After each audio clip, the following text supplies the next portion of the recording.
Hi everyone, welcome back to Chem Story. Today, we're diving into how to make alkenes. Alkenes are one of the most versatile functional groups in organic chemistry, and understanding how to synthesize them is a key skill for any chemist.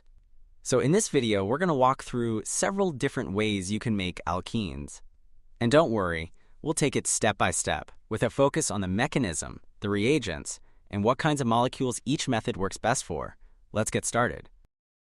Let's start with the first method, turning an alkyl halide into an alkene.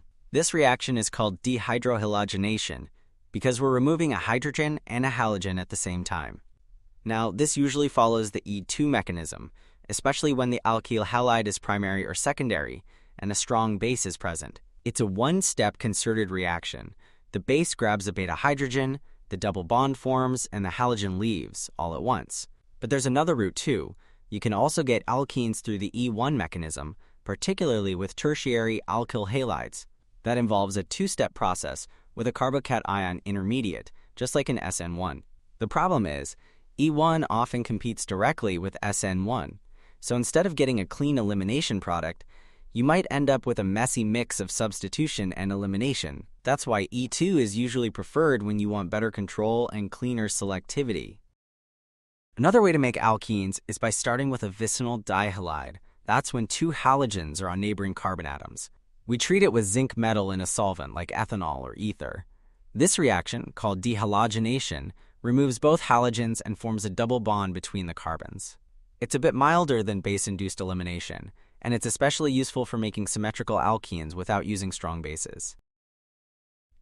Alright, what if we're starting from an alkyne instead? We can partially reduce that triple bond to form an alkene. But here's the interesting part. The type of alkene you get depends on how you reduce it. If you use Lindlar's catalyst, which is a poisoned palladium catalyst, with hydrogen gas, you'll get a cisalkene.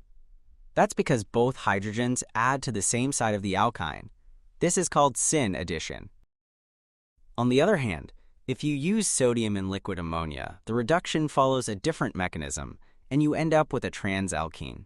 That's because the hydrogens add from opposite sides, what we call anti-addition. This method is known as a dissolving metal reduction, and it's great when you want the trans product.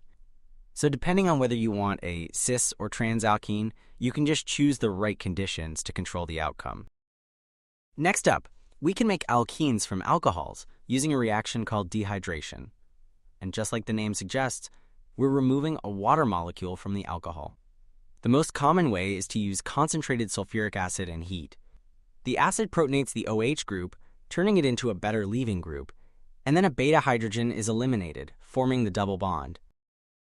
Now, there are other ways to do this too. One option is using phosphoryl chloride with pyridine. It's a milder method that works well when you want to avoid strong acids, and it's also base compatible, which can be useful in sensitive reactions. Another method is to first convert the alcohol into a sulfonate ester, like a tosylate or mesylate. Then you can treat it with a base to carry out the elimination. These different approaches give you flexibility, so depending on the structure of the alcohol and the reaction conditions, you can pick the method that works best. Now let's look at another interesting way to make alkenes, this time from amines. This reaction is called the Cope elimination, and it works with tertiary amines. First, we oxidize the amine using something like MCPBA or hydrogen peroxide, which turns it into an N-oxide. Then, when we heat that N-oxide, it goes through an intramolecular elimination to form a double bond.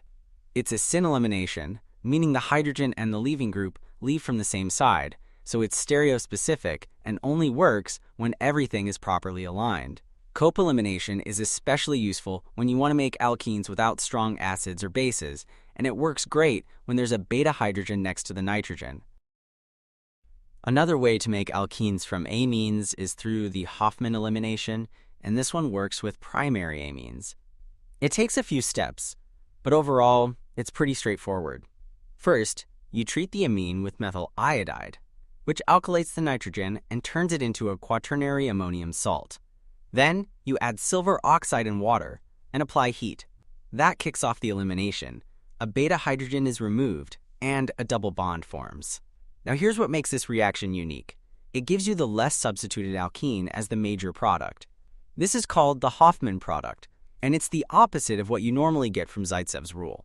So if you want to favor the less substituted double bond, Hofmann elimination is a great option to keep in mind. And finally, one of the most powerful and elegant ways to make alkenes is the Wittig reaction. In this method, we start with a carbonyl compound, like a ketone or an aldehyde. Then we react it with a special reagent called an ylide. It's a molecule with a phosphorus atom bonded to a negatively charged carbon. When they react, the oxygen from the carbonyl is replaced by the carbon group from the ylide, and we end up with a new alkene. This reaction is super useful in synthesis because it gives you control over carbon-carbon bond formation. And depending on the type of ylide, you can even control the stereochemistry of the product. So if you're building complex molecules and want precise control over the double bond, the Wittig reaction is definitely one of your best tools. Alright, that's it for today's lesson. Thanks for watching, and I'll see you in the next Chem Story video.